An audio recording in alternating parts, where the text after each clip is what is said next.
കാണിച്ചത് നാട്ടിലൊരു ഉത്സവത്തിനോട് അനുബന്ധപ്പെട്ടിട്ട് വിഷ്വൽസ് കാണുമായിരുന്നു നാട്ടിലെ കുട്ടികൾ. അപ്പോൾ അതിൽ പാസ് ചെയ്യണ പോലീസ് എന്താ ഇരിക്കുന്നു, പിന്നെ തെറി വിളിച്ച് അവരെ മോശപ്പെട്ട രീതിയിൽ സംസാരിക്കാനുണ്ടായത്. എന്നെ വിളിച്ചു, കുട്ടികളെ വിളിച്ചു. എൻ്റെ തൊട്ടപ്പുറത്താണ്, എൻ്റെ വീടിൻ്റെ മുന്നിലാണ് ക്ലബ്ബ്.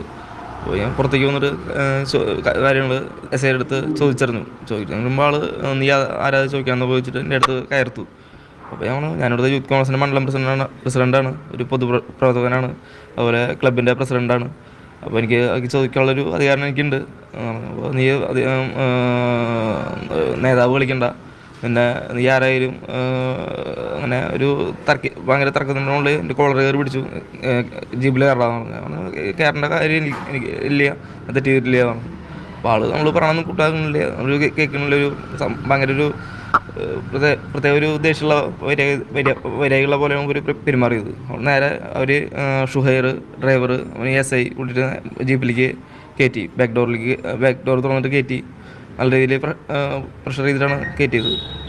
തല്ലിയിട്ട് തന്നെയാണ് കയറ്റിയത്. അത് കഴിഞ്ഞിട്ട് നേരെ സ്റ്റേഷനിലേക്ക് എത്താനായിട്ടും ഒരു 10-20 മീറ്റർ മുന്നായിട്ട് ഒരു അവിടുത്തെ GD ആയിരുന്നിട്ടുള്ള ശശിധരൻ സാറ് പുറത്തേക്ക് വന്നിട്ടുണ്ടായിരുന്നു. സ്റ്റേഷനിലേക്ക് എത്താനായിട്ടും ഒരു 10-20 മീറ്റർ മുന്നേ ആൾ പുറത്തേക്ക് വന്നിട്ട് ബാക്ക് ഡോർ തുറന്നിട്ട് SI നുഹ്മാൻ തുറന്നു കൊടുത്തു.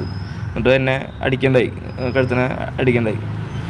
അവിടുന്ന് നേരെ സ്റ്റേഷനിലേക്ക് വരുന്നു. പിന്നെ CCTVയിൽ കാണുന്ന പോലെ വിഷ്വൽസ്, അതുപോലെ അവിടുന്ന് തല്ലാതെ, അതായത് CCTVയിൽ പെടാത്ത ശശിധരൻ, അതുപോലെ ഡ്രൈവറായിരുന്ന ഷുഹൈർ, അവർ CCTVയിൽ തല്ലണമായിട്ട് CCTVയിൽ റൂമില്ല. അവിടുന്ന് കഴിഞ്ഞ് നേരെ സ്റ്റേഷൻ്റെ 2ാം നിലയ്ക്കാണ് എന്നെ കൊണ്ടുപോയത്. അവിടെ വെച്ചിട്ടാണെന്നും എല്ലാവരും കൂട്ടമായിട്ട് നല്ല രീതിയിൽ ഇവിടുത്തെ കാണിച്ചേക്കറ്റും വൈരാഗ്യത്തോട് കൂടിയിട്ട് അവിടെ വെച്ചിട്ട് അതിന് പെരുമാറിയിട്ട് നല്ല രീതിയിൽ തല്ലിയിട്ടുള്ളത്.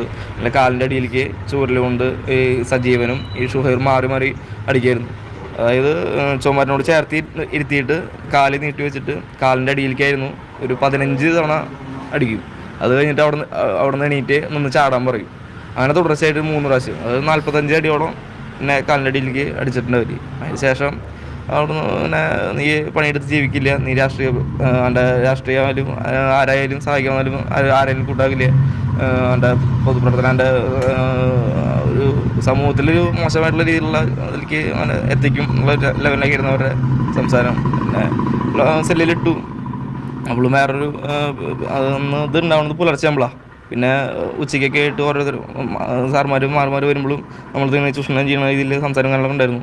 അതിൽ മറ്റൊരു ASI ഉണ്ടായിരുന്നു അന്നത്തെ, എന്താ ഷക്കീർ അഹമ്മദ് എന്നുള്ളൊരു സാറ്. ആളാണ് എൻ്റെ അടുത്ത് വളരെ മോശമായിട്ടുള്ള രീതിയിൽ, എനിക്കത് ഇന്നലെ പേര് വ്യക്തമായിട്ട് അറിയുന്നില്ല, പിന്നെ ഞാൻ ചോദിച്ചു അറിയത്.